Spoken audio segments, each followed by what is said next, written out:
top story, a major legal victory for Indian origin doctors seeking jobs in Britain. Thanks to a High Court ruling, they will now have to be treated on par with British and European doctors for recruitment in the National Health Service, or NHS. The court order would affect an estimated 16,000 doctors of Indian origin. The court has struck down a British Health Department directive regarding doctors on the High Skilled Migrant Programme, or HSMP, an appeal filed by the Association of Indian Origin Doctors.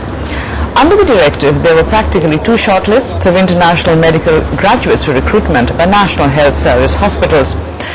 The first shortlist was for doctors from the UK and the European Union countries. The second was for Indian and other overseas doctors.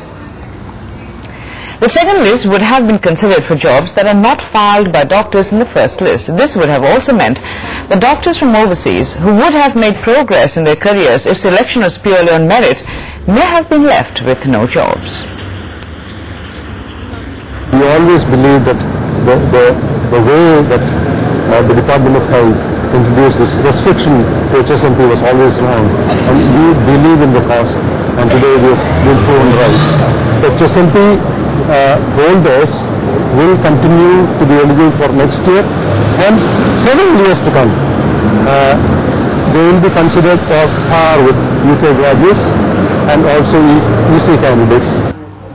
Now, the British Association of Physicians of Indian Origin had lost its earlier case on the 9th of February, but managed to get an emergency court order in March to force the Health Ministry to shortlist non-Europeans for 21,000 jobs. Now, thanks to the court order, about 3,000 international medical graduates, mostly Indians, were able to secure jobs in August this year.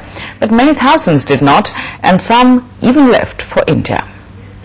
Unfortunately, a lot of our doctors who were not on HSMP had to leave the country. We estimate that about 5,000 doctors have already left the country because they had no hope in their future because of the changing regulations. There might be still probably 500 to 1,000 doctors left in this country doing non-training jobs.